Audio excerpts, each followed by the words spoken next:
நல்லது கெட்டது எல்லாமே கேட்கணும். நம்ம கெட்டது நம்மளை பற்றி சொல்கிறாங்க கேட்கக்கூடாது, நம்ம நம்ம நம்ம அது நெகட்டிவாக சொல்லும்போது கேட்கக்கூடாது, அப்படி இல்லை. அவர் சொன்ன மாதிரி சுற்றிக்கிட்டே இருக்கணும். நம்மளை பற்றி என்ன சொல்கிறாங்க, நம்ம ஏதோ திருத்திக்கணுமா, இப்போ இருக்க நடிகர்கள் என்னென்ன பண்ணிகிட்டு இருக்காங்க அப்படின்றது ஒரு பக்கம். பட் ஒரு விஷயம் வந்து எனக்கு வீட்லேயே ஒரு பெரிய ஒரு இம்சை. எங்கள் அம்மா ஒரு மிக தீவிரமான ஒரு ஹரி சாரோட ரசிகர். இது வந்து நாங்கள் எப்போவுமே இது எதுவுமோ தெரியல, 8 வருஷம் கழிச்சு ஒவ்வொரு வாட்டி நாங்கள் சேர்ந்து வரோம். தாமிரபரணி, அதுக்கப்புறம் பூஜை, அதுக்கப்புறம் இப்போ ரத்னம். ஒவ்வொரு வாட்டி நான் ஒரு படப்பிடிப்பு போயிட்டு இருக்கும்போது 2 கேரக்டர் இருக்காங்க எங்கள் வீட்டில். ஒன்று எங்கள் அப்பா, ஃபஸ்ட்டு படத்துலேருந்து இப்போ வரைக்கும் ஏதாவது என் பேர் வந்துருச்சுன்னா முதல்ல வந்து பேப்பர் கட்டிங் வந்து காலம்புரை கீழே இறங்கி வந்து உட்காரும்போது ஒரு பேப்பர் கட்டிங் கட் பண்ணிகிட்டு இருப்பார். என்னென்னா என் பேர் வந்திருக்கு, தினத்தந்தி, மாலை மலர், ஏதோ ஒரு பேப்பரில் என் பேர் வந்திருக்கு. அது வந்து விஷால் நடிக்கும் செல்லமே, விஷால் கலக்கும் சண்டை கோழி, விஷால் வந்து இந்த படத்தில் தோல்வி அடைஞ்சார், அதெல்லாம் வந்து பேப்பர் கட்டிங்னா பரவாயில்ல. இந்த கேரக்டர் எங்கள் நைனா எப்படின்னா, விஷால் பேர் வந்தால் போதும். ஒரு நாள் திடீர்னு கீழே இறங்கி வந்து அவர் சின்சியராக பேப்பர் கட் பண்ணிகிட்டு இருக்காரு. என்ன பண்ணிகிட்டு இருக்கீங்கன்னா, இல்லை உனக்கும் பிரியாமணிக்கும் காதல்னு வருது, இது ஏன்ப்பா கட் பண்ணுறீங்கன்னா, இல்லை உன் பேர் வந்திருக்கு அவ்வளோதான், அது போதும் எனக்கு அப்படின்னு கட் பண்ணி இருக்கிற ஒரு கேரக்டர். அப்படி ஒரு கேரக்டர் இருக்கார். 2வது கேரக்டர் வந்து எங்கள் அம்மா. ஒவ்வொரு திரைப்படத்துக்கு நான் படப்பிடி போகும்போது, டே இங்கிட்டு வா, நீ எப்போ ஹரியோட படம் பண்ண போகிற அப்படின்னு கேட்பாங்க. இல்லைம்மா, அது நேரம் வரும்போது கண்டிப்பாக அமையும். சும்மா நான் வந்து டிவிலே பார்த்துட்டு இருக்க முடியாது. இப்போ சீக்கிரமாக வந்து ஹரியோட எனக்கு ஹரியோட நீ இப்போ படம் பண்ணணும். பட் டைம் வரும்போது கண்டிப்பாக நான் நடக்கும்மா, டெஃபினட்டாக நடக்கும்னு ஒவ்வொரு வாட்டி இப்போ சொல்லிகிட்டே இருப்பாங்க. ஸோ இந்த நேரத்தில் மார்க்கண்டி முடிஞ்சு இப்போ சுற்றி கேட்கும்போது எல்லாரும் வந்து சொன்ன விஷயம் வந்து, சார் வந்து பழைய விஷால் பார்க்குற மாதிரி சண்டை கோழி, திமிரு, தாமிரபரணி விஷால் பார்க்குற மாதிரி இருக்குது அப்படின்னு சொன்னோன்னே எனக்கு என்னமோ தெரில. இதுக்கு உண்மையிலே மனசார எப்பவுமே ஃபில்டர் கிடையாது, உங்கள் எல்லோருக்கும் தெரியும். இந்த திரைப்படத்துக்கு முக்கியமான காரணம் வந்து மினி ஸ்டுடியோஸ் வினோத் தான். வினோத் வந்து சொன்னாப்புல, சார் நீங்கள் ஹரி சாரோட மறுபடியும் படம் பண்ணணும், நீங்கள் பண்ணோம் சார் அப்படின்னாப்புல. Correct, okay. நான் நேராக ஹரி சார் ஃபோன் அடித்தேன். சார் நம்ம 2 பேரும் சேர்ந்து படம் பண்ணலாமா சார்? ரொம்ப சந்தோஷப்பட்டார். ஏன்னா எனக்கு என் அண்ணன் மாதிரி தான், நான் எப்போவுமே என்னோட பெரிய அண்ணன் மாதிரி தான் நான் வந்து ஹரி சார் பார்த்தது உண்டு பர்சனலாக. எப்போவுமே ஒரு பெரிய அண்ணன்கிட்ட எப்படி நடந்துக்கிறது, அவங்க வீட்டில் கூட என்னை அப்படி தான் பார்ப்பாங்க, அவங்க வீட்டு பிள்ளை மாதிரி தான் பார்ப்பாங்க. நான் ஹரி சார் கிட்ட சொல்லும்போது ரொம்ப சந்தோஷம், பண்ணலாம் விஷயம்னா அங்கிட்டே இருங்க சார், நான் வரேன் உங்கள் ஆஃபீஸ்க்கு, அலுவலகத்துக்கு வரேன், நம்ம படம் பண்ணலாம் சார்னு சொல்லும்போது சார் ஒரு லைன் சொன்னார். லைன் சொல்லும்போது ஒரு விஷயம் எப்போவுமேங்க, ஒரு நடிகருக்கு ஒரு புதுமுக இயக்குனர் கதை சொல்லும்போது அது நல்லா இருக்குது நல்லா இல்லைன்றது டக்குன்னு சொல்லிடலாம். ஒரு பெரிய இயக்குனர் 3ஆம் முறை வரும்போது, அது 2 முறை அதுவும் பெரிய வெற்றி உங்களால் கிடைச்சதுனால 3ஆம் முறை வரும்போது சார் என்ன வச்சிருப்பார் அப்படின்னு ஒரு தயக்கத்தில் இருப்போம். டெஃபினட்டாக எப்படி பண்ணியிருப்பார். ஆனால் எனக்கு ஒரு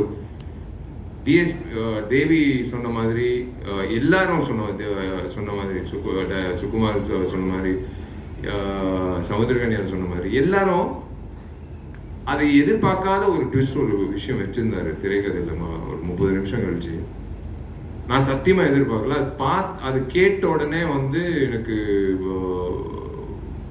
டக்குன்னு ஹரி சார் சொன்னேன், சார் இது டெஃபினட்டாக வந்து எனக்கு பெரிய சந்தோஷம். கரெக்டான டைமில் நான் உங்ககிட்ட வந்துட்டேன். இது வேற ஒரு ஹீரோ பண்ணியிருந்தா கண்டிப்பாக நான் வருத்தப்பட்டிருப்பேன். எனக்கு கண்டிப்பாக அது பண்ணிடலாம் சார், கரெக்டாக பண்ணிடலாம் சார் அப்படின்னு சொல்லிட்டு கரெக்டாக கார்த்திக் ஸ்டோன் பெஞ்சுக்கு ஒரு படம் பண்ணலாம் பிரதர் அப்படின்னு அதுக்கு முன்னாடி நாங்கள் பேசிகிட்டு இருந்தோம். கரெக்டாக வந்து இல்லை கார்த்திக் இந்த படம் பண்ணிடலாம் அப்படின்னு சொல்லி அமைஞ்சுது. இதுதான் நானும் ஹரி சார் பயணம் தொடங்கணும். இதுக்கு ஒரு நல்ல ஒரு பிளாட்ஃபார்ம் வேணும். ஏன்னா இப்படி நின்று பேசிகிட்டு இருக்கும்போது நம்ம என்னதான் நினைச்சாலும் ஒரு நல்ல ஒரு பிளாட்ஃபார்ம்ன்றது ஒரு நல்ல ஒரு தயாரிப்பாளர் தேவை. அப்படி வந்து எனக்கு ஒரு நல்ல தயாரிப்பாளர் வந்து கார்த்திக்கு கிடைச்சாப்புல. எனக்கு தெரியாது அப்போது டார்லிங் அலங்கார பாண்டியனோ இல்லை ஜி ஸ்டுடியோ அந்த டைமில் வந்து எனக்கு பேர்கள் தெரியாது. ஆனால் கார்த்திக்கு பண்ணலாம் அப்படின்னு சொல்லும்போது then I got to meet everyone and we started off and அந்த படம் தொடங்கிடுச்சு.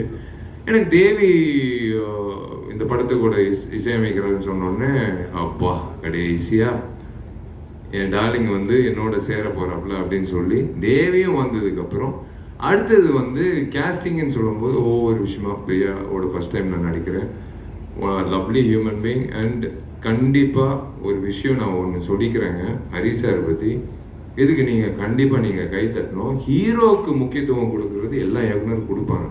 ஆனால் ஒவ்வொரு படத்தில் ஒரு படத்தில் பார்த்தீங்கன்னா ஏன் திரைப்படத்தில் ஒரு பெண்மணிக்கு வந்து முக்கியத்துவம் கொடுத்து அந்த பெண்மணியை வந்து தியேட்டர் விட்டு வெளில போகும்போது அவங்கள மனசில் வச்சுக்கிற அளவுக்கு அவர் எப்பவுமே ஒரு கதாபாத்திரம் வந்து உண்டாக்கி கொடுப்பார்.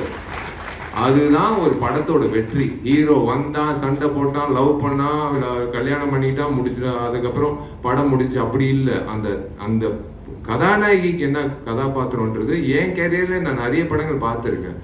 அவ்வளோ வலுவான ஒரு கதாபாத்திரம் ஒரு கதாநாயகிக்கு ஒரு கிடைச்சிச்சுன்னா, அந்த கதாநாயகின்ட்டு இல்லை, அந்த பெண்மணிக்கு அந்த கேரக்டர் கிடைச்சிச்சுன்னா அது மிகப்பெரிய அளவில் பேசப்படும். இந்த நேரத்தில் வந்து சமுத்திரக்கனி அண்ணன் வராரு அப்படின்னு சொன்னோன்னே எனக்கு சூப்பர், ஓகே அண்ணன், both are born to different mothers, அவ்வளோதான். என்னோட அண்ணன் என்ன வேணாலும் அவர்கிட்ட போய் பேசலாம், கட்டி பிடிச்சி அழுவலாம், சிரிக்கலாம், என்ன வேணாலும். ஏன்னா அவர் ஒரு விஷயம் சொன்னார் கேட்கும்போது, நானும் விஷாலும் ஒன்று பேசிகிட்டு இருக்கோம் அப்படின்றது. நாங்கள் சில விஷயங்கள் சில கதைகள் கேட்கும்போது மறந்துடுவோம். ஆனால் இத்தனை வருஷம் கழிச்சு ஒரு கதை வந்து நான் அண்ணனை விரட்டிகிட்டே இருக்கேன். ஒரு கதை அண்ணன் இந்த படம் பண்ணலாம். ஏன்னா எனக்கு அந்த அந்த அந்த நேரத்தில் இவருக்கு ஏதாவது ஒரு அட்வான்ஸ் கொடுத்துடலான்னு சொல்லிட்டு என்னன்னு தெரியாமல் எனக்கு தெரியும் இப்போ 100 ரூபா கொடுத்தேன்னு நினைக்கிறேன். 1:30 மணிக்கு நைட்டு ஒரு கதை சொல்லும்போது பல வருஷம் ஆச்சு. அண்ணா என்ன வச்சுக்கோங்க, யார் எந்த ஹீரோ நீங்கள் சந்திச்சிடாதீங்க, நான் தான் இந்த படம் பண்ணுறேன் அப்படின்னு சொல்லி நான் அதுக்காக தான் காத்துட்டு இருக்கேன். இப்போ தனஞ்சயன் சார் சொன்ன மாதிரி அடுத்தடுத்து போகணும்னு சொல்கிறாருல்ல, அதுக்கு வந்து முன்னுதாரணமாக வந்து நான் ஏங்கிட்டு இருக்கிற ஒரு விஷயம் வந்து, ஏன்னா எல்லா நடிகர்களும் எல்லா இயக்குநர்களும் நடிகர்கள் ஆகும்போது எங்களை மாதிரி நடிகர்கள் வந்து நாங்கள் இயக்குனர் தான் ஆகணும், வேற வழி இல்லை. அதனால தான் துப்பர்வேல 2ல் வந்து நான் இயக்குனராக 25 வருஷத்தோட கனவு நினைவாகுது. அது நினைவாகுது, அது வருது. அது ரொம்ப சந்தோஷப்படுறேன். ஃபஸ்ட்டு வாழ்க்கையில் யோசிச்ச ஒரு விஷயம் என்னவா நான் ஆகணுன்றது, அது வந்து இயக்குனர் ஆகணும்னு நினச்சி அப்பா கிட்ட சொல்லி அம்மா கிட்ட சொல்லி இன்னைக்கு வந்து அது தேங்க்ஸ் டு மிஷ்கின் சார் அந்த கனவை வந்து முன்னாடியே கொண்டு வந்ததுக்கு. அண்ட் எனக்கு யோகி பாபு படத்தில் இருக்காரு, ரொம்ப சந்தோஷம். ஆல்ரெடி அவரோட நடிச்சிருக்கேன். அவரோட இருக்கிற ஒரு விஷயம் எனக்கு என்னன்னா, ஐ லவ் பாசிட்டிவ் பீப்புள். எனக்கு ரொம்ப பிடிச்ச விஷயம் என்னன்னா, அவரோட ஒய்ஃப் வந்து என் தங்கச்சி மாதிரி தான். நான் வீட்டுக்கு போகும்போது நான் எப்பவுமே சொல்லுவேன், நான் வீட்டுக்கு வரேன் டார்லிங், சாப்பிட்றதுக்கு வரேன். எப்போ வீட்டுக்கு போனாலும் அங்கிட்டு கொஞ்சம் நேரம் உட்காந்துட்டு போகலான்னு தோணும். என்னமோ தெரில, ஒரு நிம்மதியான ஒரு இடத்துல, கோயிலில் தான் அப்படி தோணும். ஒரு நிம்மதியான ஒரு இடத்துல ஒரு உறவினர் வீட்டில் உட்காந்துட்டு போகிற மாதிரி இருக்கும். அந்த யோகி பாபு வீட்டுக்கு போகும்போதெல்லாம் யோகி பாபு கிட்ட அதாவது சினிமா தாண்டி வந்து நிறைய நட்புகள் வந்து நீண்ட நாட்கள் போய்கிட்டே இருக்கும். எங்கிட்ட இருந்தாலும் அவர் எப்படி இருக்காரு, அவர் என்ன பண்ணிட்டு இருக்காரு, அவர் நல்லா இருக்காரா அப்படின்னு நினைக்கிற நான், எனக்கு தெரியும் கண்டிப்பாக அவர் எப்பவுமே நினைச்சிட்டு இருக்கிற ஒரு நபர். அந்த மாதிரி எல்லாரும் வரும்போது எனக்கு சுகுமார் டிஓபி அப்படின்னு வரும்போது உண்மையிலே சிவபதிகாரம்லாம் நாங்கள் 2 பேர் சந்திக்கும் போது அன்றைக்கி நான் தொடர்ந்த நட்பு. இன்றைக்கி வந்து மாமேன்னு 2 பேர் பேசிக்கிறது. அதுதான் என் வாட்ஸ்அப்பில் நாங்கள் 2 பேர் சொன்னது